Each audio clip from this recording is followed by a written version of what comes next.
Supreme court ने उन्नाव दुष्कर्म पीड़ित के मामले में धमकी का आरोप लगाने वाले पत्र को लेकर स्वतः संज्ञान लिया। अदालत इस मामले में कल करेगा सुनवाई। सीबीआई ने उन्नाव के बलात्कार के मामले में विधायक कुलदीप सेंगर और उनके 10 सहयोगियों के खिलाफ हत्या का प्रयास का मामला दर्ज किया। सड़क हादसे की जगह पहुंची सीबीआई की टीम, जांच की शुरू।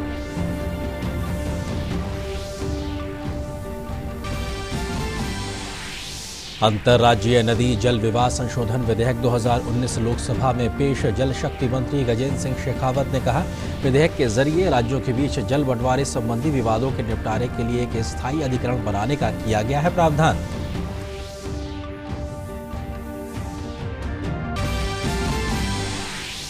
महाराष्ट्र के शोलापुर में बैंक ऑफ महाराष्ट्र की एक शाखा की छत गिरी। 20 में से 10 लोगों को सुरक्षित बाहर निकाला गया। राहत और बचाव अभियान जारी।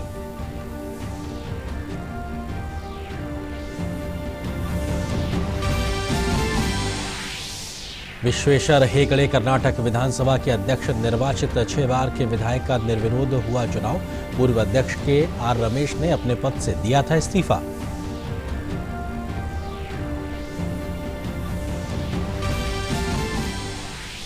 अफ्रीकी देशों की यात्रा के दूसरे चरण में राष्ट्रपति रामनाथ कोविंद गाम्बिया की राजधानी मांजुल में आज नेशनल असेंबली को करेंगे संबोधित।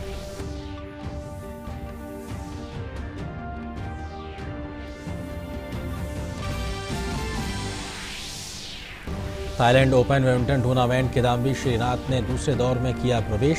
साइना नेहवाल साई प्रणॉय का मैच आज शाम को।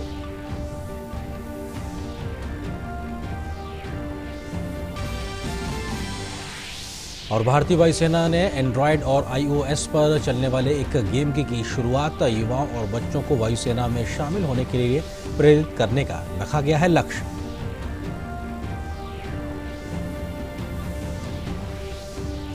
आप देख रहे हैं डीडी न्यूज और मैं हूं आपके साथ आरेंद्र। सीधे इस वक्त रुख करते हैं शास्त्री भवन का। आज हुई कैबिनेट की बैठक के बाद में केंद्रीय मंत्री प्रकाश जावड़ेकर उसके बारे में जानकारी दे रहे हैं।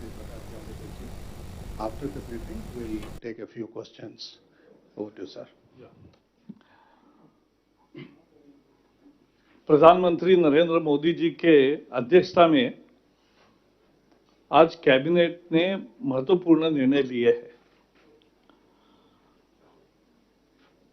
जो देश में सामाजिक न्याय की जो बड़ी पहल की थी पिछले साल ही कि आर्थिक आधार पर 10% आरक्षण नौकरी में और शिक्षा में मिलेगा। यही अब जम्मू कश्मीर को भी लागू करने का निर्णय किया है, क्योंकि जम्मू कश्मीर की विधानसभा अभी नहीं चल रही है और राष्ट्रपति शासन है, तो ये केंद्रीय मंत्रिमंडल को अधिकार होता है राज्य सरकार के, और इसलिए इसमें आज ये निर्णय लिया गया। आपको पता है 2 महीने पहले ही पिछले महीने ही एक महत्वपूर्ण निर्णय में जो कश्मीर में सीमावर्ती क्षेत्रों में रहते हैं लोग और एलओसी के लोगों को आरक्षण मिलता था, लेकिन अंतर्राष्ट्रीय सीमा पर रहने वालों को नहीं मिलता था, वो भी दे दिया। और जम्मू कश्मीर के लिए और एक ये बहुत महत्वपूर्ण फैसला है कि अब आर्थिक गरीबों को भी ये मिलेगा आरक्षण, और 8 लाख तक की जिनकी आय है उन सबको वो 10% आरक्षण मिलेगा। और मुझे लगता है कि इसलिए ये बहुत महत्वपूर्ण है। तो इस तरह से अब SC, ST, OBC, SC, ST और इसके साथ अब ये अंतर्राष्ट्रीय सीमा पर के भी और 10% आर्थिक आधार पर भी आरक्षण वहां लागू हो गया है। इससे सामाजिक न्याय मिलेगा। इसका बिल पार्लियामेंट में आएगा, इसलिए मैं ज्यादा इस पर अभी भाष्य नहीं करूंगा, लेकिन एक महत्वपूर्ण निर्णय है पूरे स्टेट में। दूसरा महत्वपूर्ण निर्णय किसानों के लिए है। आपको मालूम है हमारे यहाँ यूरिया की ज्यादा खपत होती है, लेकिन खेती के लिए नाइट्रोजन, फास्फोरस, पोटैश और सल्फर ये एनपीकेएस, ये जो खाद के प्रकार है वो महत्वपूर्ण भी है और सरकार इसके लिए भी सब्सिडी देती है। आज सल्फर में जो पहले सब्सिडी 277 रुपए होती थी 100 किलो में, वो अब 350 तक बढ़ाई है। तो सल्फर की खाद की बढ़ाई है। नाइट्रोजन की 1800 है, पोटैश फास्फोरस की 1500 है 100 किलो में, और ये जो पोटैश है उसका लगभग 1100 रुपए है। ये सब मिलके 22,875 करोड़ इतनी ये सब्सिडी किसानों के लिए दी जाएगी। ये महत्वपूर्ण फैसला लिया है और इसका करता हूं, बताता हूं। आई टेल, किसानों के लिए एक महत्वपूर्ण निर्णय में जो nutrient based subsidies are important, and in nutrient based subsidies like nitrogen, phosphorus, potash and sulfur, today cabinet has approved outlay of 22,875 crore rupees, and in that the rates of sulfur, subsidy on sulfur have been increased from 277 rupees per 100 kg to 350 rupees. That means nearly rise of 20%. It's huge and important. The NPK rates are already good rates of subsidy. This will ensure lower prices for farmers. And this is, nitrogen is nearly 1800 rupees per quintal. Then phosphorus is 1500 rupees per quintal. And potash is nearly 1100 rupees. This is the amount of subsidy. And the total subsidy burden will be 22,875 crore rupees. This will make, we are incentivizing use of nutrient-based fertilizers so that the health of the soil remains good. And this is a win-win formula for farmers, and therefore we are giving subsidy. Sulfur, yes.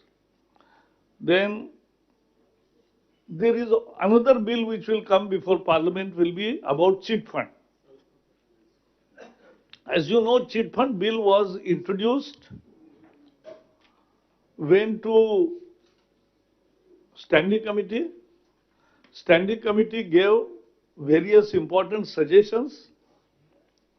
We wanted to incorporate, but because of the end of the Lok Sabha tenure, the bill got lapsed.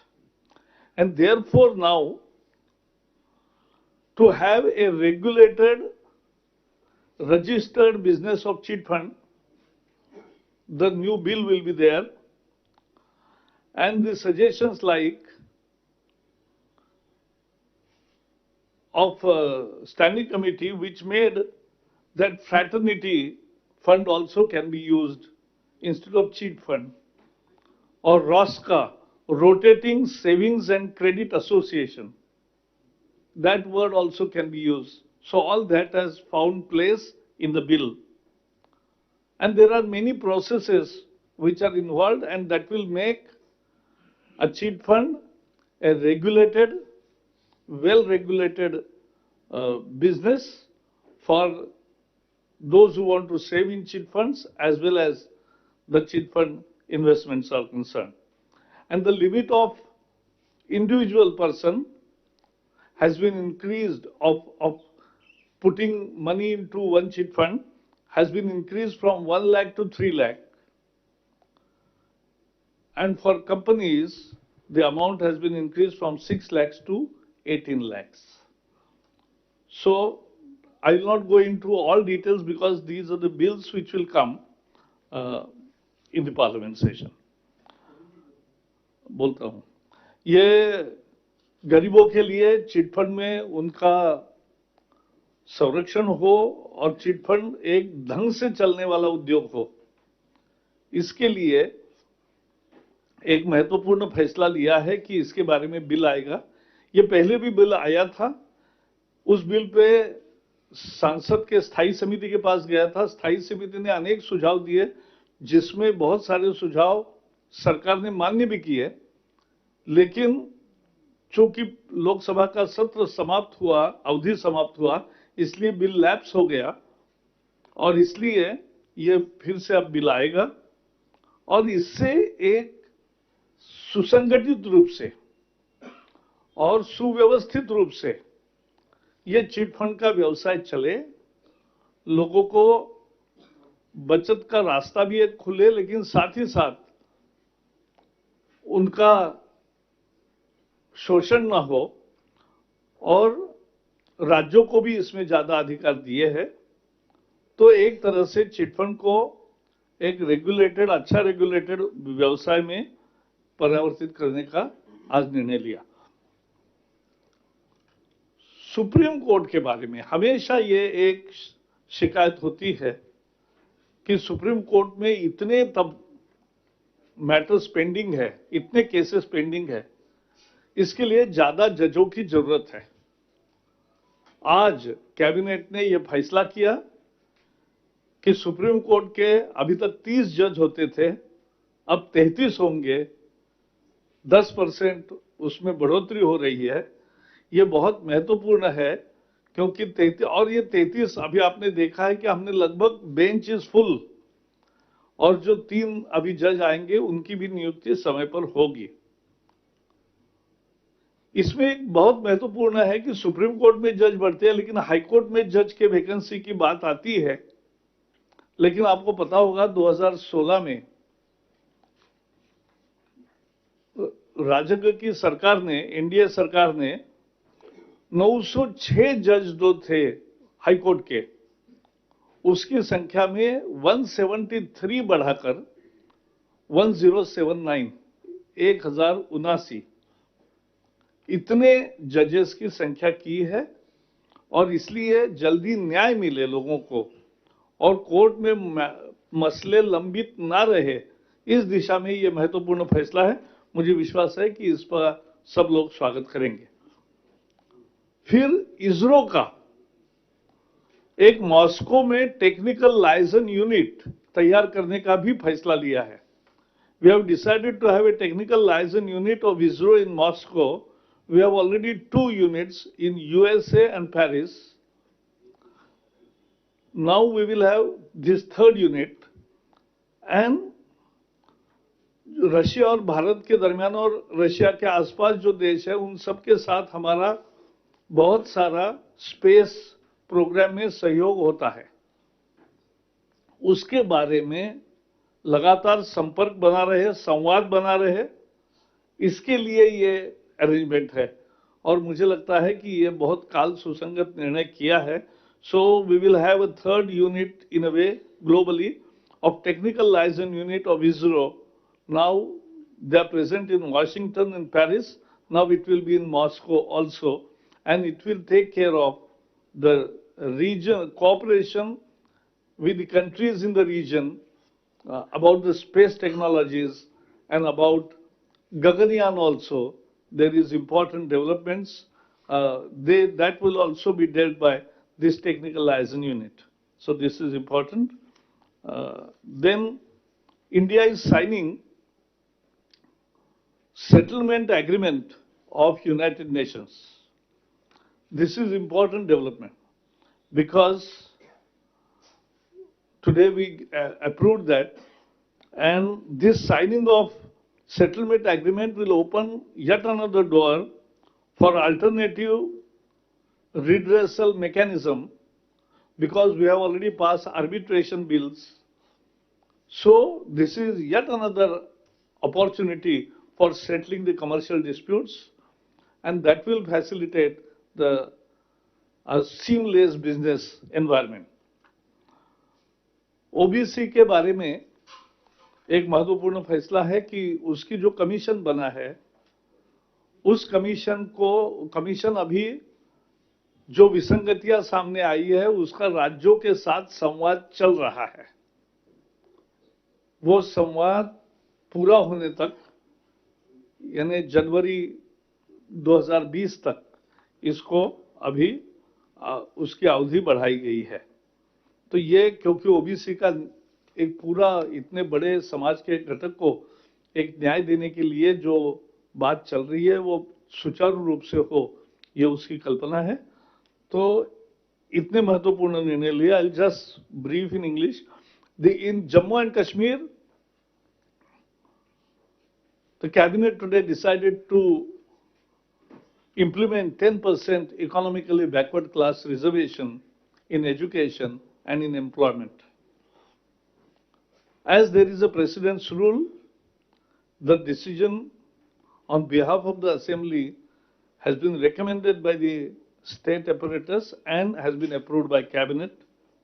This will improve and provide social justice to the poor people of Jammu and Kashmir, and there is a large number.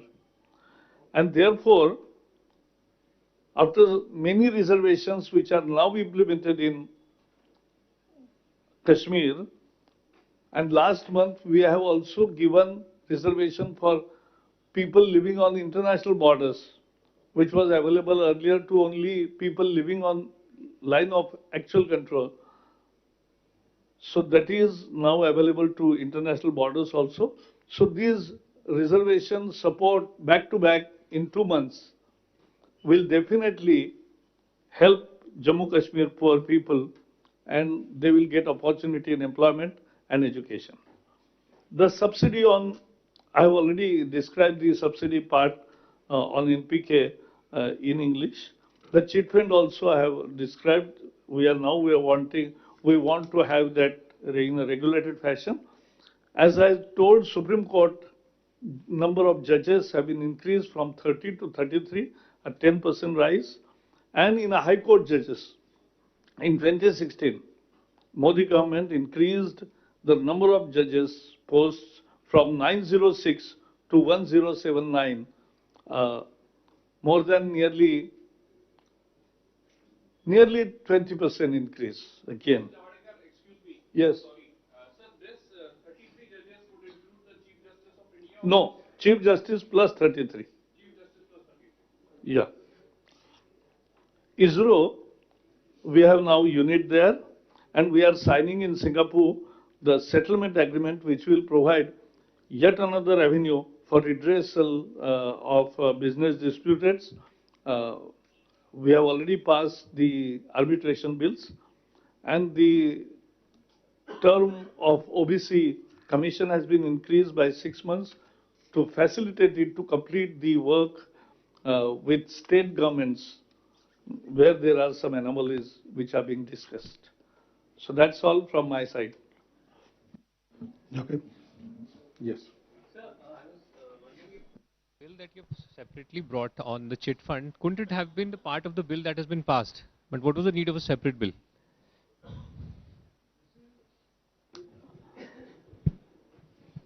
That was about unregulated deposits. This is about regulated deposits. So that's the basic difference. Yes.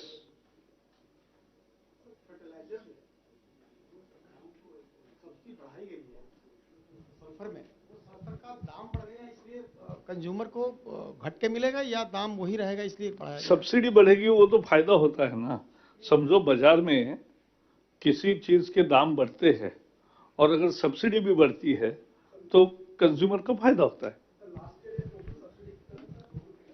Last year का figure अभी मेरे पास तुरंत नहीं है, लेकिन इस साल की फिगर 22,875 करोड़ इतनी है।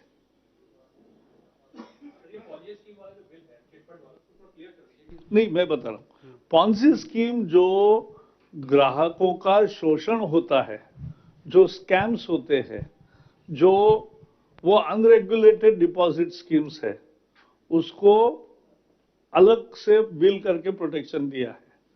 ये चिट फंड है जो स्थायी समिति के सुझावों के बाद अब रेगुलेटेड बिजनेस को और सुगठित करना इस उद्देश्य से है। तो ये दो सेपरेट है इशू। हाँ, ऐसा हमेशा हमारी उम्मीद है कि इसी सेशन अभी 6 दिन और है तो बहुत काम करेंगे। नहीं, जजेस के लिए बिल है नहीं है, मुझे लगता है बिल है।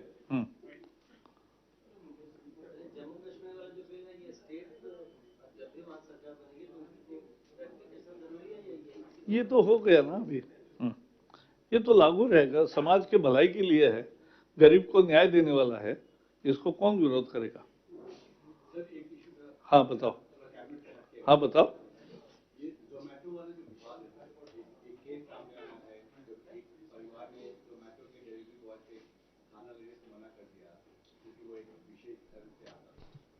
नहीं, ये मुझे जिसकी जानकारी नहीं वो नहीं मैं बोलूंगा। हाँ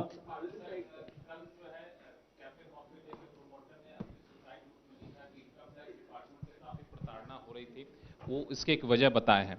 तो इस पर सवाल उठा रहे हैं कई सारे कॉर्पोरेट के इंस्पेक्टर राज कहीं इनकम टैक्स डिपार्टमेंट में फिर से तो नहीं आ गए। इस पर सरकार की प्रतिक्रिया। ऐसा है, पहले तो एक व्यक्ति लापता है जिसका अभी मिल गया, तो ये अभी जिसका अंत हुआ है, आज मैं उस पर ज्यादा बोलना नहीं चाहता, क्योंकि किसी व्यक्ति का मृत्यु ये कोई बहुत अच्छी घटना नहीं होती है, बुरी घटना होती है।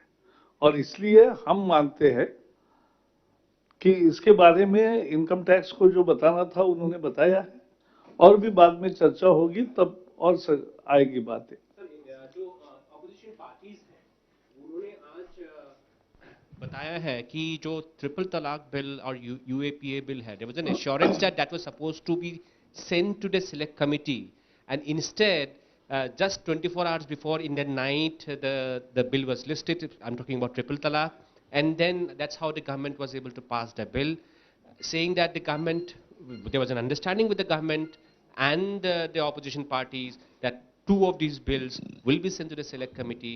Government did not keep its word and instead bought it by force. This is absolutely untrue. This was demand of the opposition parties.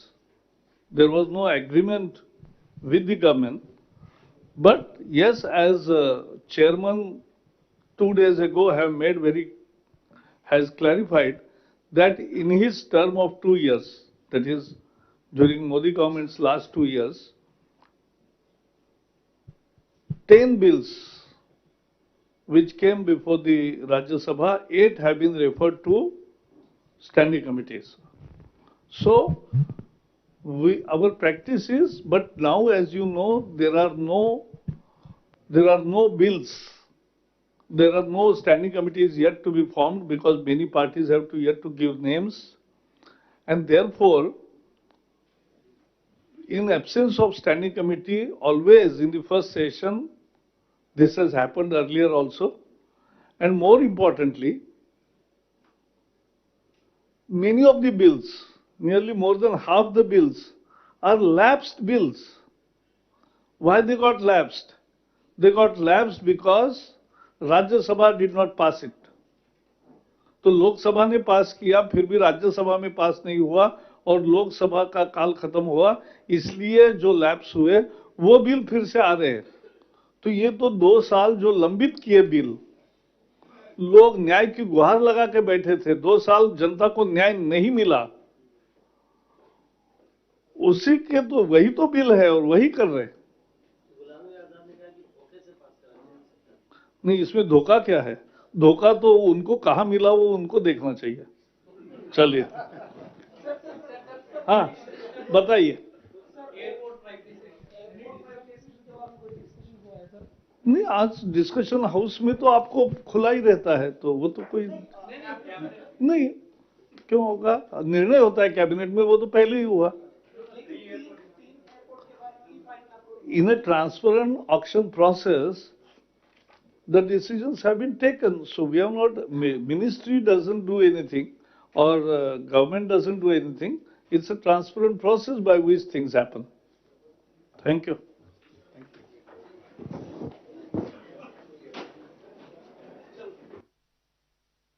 तो आप ये सी तस्वीरें देख रहे थे कैबिनेट की मीटिंग के बाद में उस पर लिए गए फैसलों के बारे में केंद्रीय सूचना एवं प्रसारण मंत्री प्रकाश जावड़ेकर उसके बारे में पत्रकारों को जानकारी दे रहे हैं। तो उन्होंने बताया कि 7 महत्वपूर्ण फैसले हुए, सिलसिलेवार उन्होंने गिनाया। पहला फैसला जेएनके में 10% आर्थिक आधार पर आरक्षण के फैसले को लागू करने को लेकर है, जो कि आज कैबिनेट ने पास कर दिया, क्योंकि वहाँ पे इस वक्त विधानसभा नहीं चल रही है और वहाँ पर राज्य सरकार नहीं है। ऐसे में ये फैसला अब राज्यपाल शासन होने के बाद में केंद्र को लेना था, तो इस फैसले को लिया गया है। दूसरा फैसला किसानों को लेकर है। उनको मिलने वाली जो खाद होती थी विभिन्न प्रकार की, उसमें सब्सिडी को बढ़ाया गया और ये सब्सिडी के लगभग 22,875 रुपए की होगी, जो कि अलग अलग प्रकार की खादों पर किसानों को अलग अलग तरीके से मिलेगी। ये एक बड़ा दूसरा फैसला जो कि किसानों के हक में लिया गया है। तीसरा फैसला है जो चिट फंड जो हुआ करते हैं उस प्रकार के बिजनेस को रेगुलेट करने को लेकर यह फैसला किया गया है। पूर्व में सरकार ने कोशिश की थी लेकिन बिल लैप्स हो गया, तो उसके बाद ये मामला स्टैंडिंग कमेटी में गया था। स्टैंडिंग कमेटी की कई सिफारिशों को भी इसमें शामिल किया गया है। इसके अलावा एससी से जुड़े जो उसके अलावा सुप्रीम कोर्ट से जुड़े एक फैसला है, उसमें यह है कि 3 अतिरिक्त जजों की एक तरीके से वहां पे नियुक्ति होगी। अभी तक 30 जज हुआ करते हैं, इसके अलावा अब 33 जज होंगे और एक सुप्रीम कोर्ट के जो चीफ जस्टिस होते हैं, यानी कि अगर उनको मिला लिया जाए तो अभी तक 31 संख्या है, जो कि बढ़ के 34 हो जाएगी। तो यानी कि कोशिश ये है कि जो लंबित मुकदमे हैं उनको एक तरीके से जल्दी निपटाया जा सके। इसके अलावा सुप्रीम कोर्ट के साथ साथ हाई कोर्ट के बारे में भी प्रकाश जावड़ेकर ने इस बात की जानकारी दी है कि 906 जजों की जगह अब 1079 जजों की संख्या को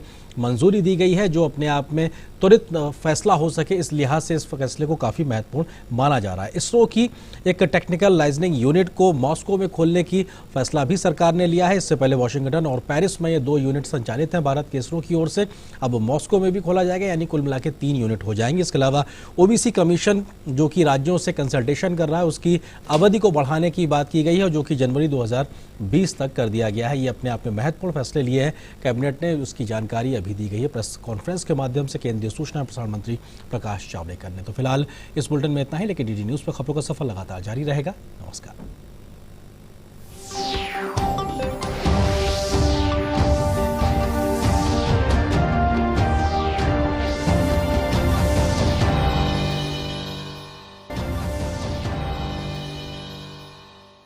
आपका लेटर। नमस्ते।